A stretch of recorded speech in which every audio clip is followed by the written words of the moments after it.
Je m'appelle Jessica. J'étais pareil en SVE en Andalousie, en Espagne, donc à Villa del Rio, un petit village à côté de Cordoba. Et voilà, donc ça a duré 7 mois, ça s'est très bien passé, c'était une expérience extraordinaire. On était logés dans le même appartement, donc effectivement on a passé 7 mois vraiment ensemble quoi. Par contre au niveau des missions, non, c'était un petit peu plus ou moins pareil, mais quand même un peu différent dans le sens où on n'a pas la même formation d'origine, donc ses compétences sont différentes des miennes et du coup on a travaillé en commun. J'ai fait une école de commerce, donc on a travaillé toutes les deux sur les moyens de communication et c'est vrai que moi j'étais plus dans l'aspect contenu, un peu plus pratique, théorique, enfin un peu plus théorique. Et Naïs, à l'inverse, tout ce qui est en rapport avec le visuel, en fonction de la cible, etc. Donc en fait, c'est ça qui était intéressant, c'est que nos deux compétences se rejoignaient et on a pu travailler en commun, donc c'était sympa. Donc ouais, ça m'a permis de savoir que oui, je voulais aller sur le terrain. Bon après c'était intéressant parce que moi je suis plus dans un domaine commercial et là j'ai beaucoup travaillé sur la communication, alors que même si j'ai étudié la communication, j'ai jamais réellement travaillé en réel sur de la communication et donc du coup ça m'a appris, même si je sais que c'est pas ce que je vais pas en faire mon métier, mais ça m'a appris pas mal de choses. Anaïs m'a appris pas mal de trucs aussi sur la communication, Photoshop, Illustrator, enfin tous ces aspects qu'un commercial doit savoir mais qu'il connaît pas forcément. Là c'est vrai que moi ça m'a pas mal aidé là-dessus. Mais je vais pas pour autant travailler dans la communication plus tard. Ouais, pas dans ce style de communication, à créer des supports. J'ai donné des cours aussi comme Naïs. Alors moi c'était complètement différent du coup, c'était un peu plus ennuyeux pour les élèves. C'était des cours pour comment se préparer à un entretien professionnel, entretien d'embauche, etc. Donc c'était sur la thématique du CV, lettre de motivation. Donc c'était intéressant pour moi, intéressant pour les élèves et un petit peu ennuyeux pour tout le monde finalement, parce que c'est vrai que ça reste très théorique et c'est pas le cours que les élèves préfèrent, mais bon.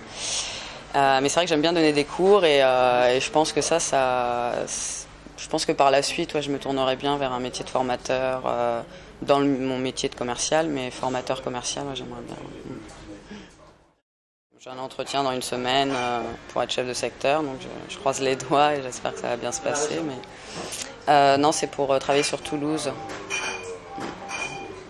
Chef de secteur, en fait, on est le garant d'une marque. On travaille pour un groupe alimentaire, on est garant de la marque et on fait régner la politique commerciale, les enjeux, etc. auprès du réseau de distribution. Donc en l'occurrence, les grandes surfaces, hypermarchés, supermarchés.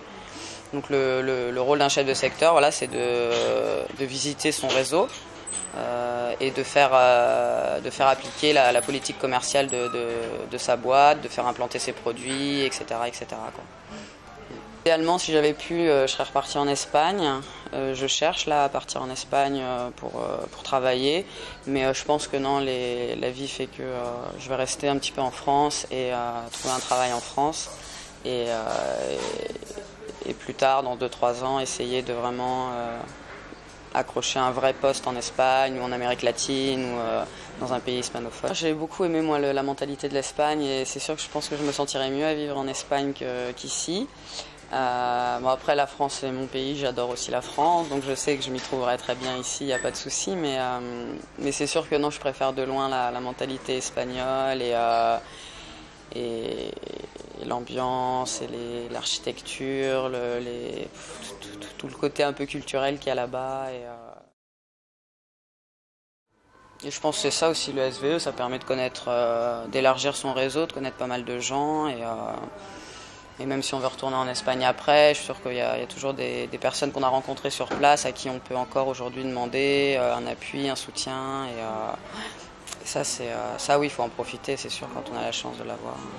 Quand on voyage, je pense qu'on apprend aussi qu'il faut faire travailler son réseau. Et effectivement, oui, moi, j'ai été voir mon ancien travail pour savoir si ils avaient des pistes à me donner, s'ils pouvaient m'aider. Il y a des organismes pour la jeunesse ou effectivement la DCEI même qui nous a fait partir aussi peuvent nous orienter.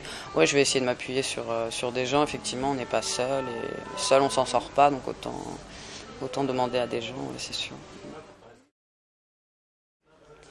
Le côté apprendre quelque chose à quelqu'un, c'est quelque chose que j'aime bien. Ouais. C'est pas facile, c'est pas évident, mais et au final, on se rend compte que quand on essaie d'apprendre quelque chose à quelqu'un, ils nous apprennent eux aussi par la suite. Enfin, il y a vraiment un échange, quoi. Nous on va leur apprendre, mais eux ils nous apprennent aussi en retour pas mal de choses et du coup c'est super. Enfin, c'est une expérience qui est vraiment enrichissante pour l'un et pour l'autre et ça ouais, ça m'a plu. Ouais.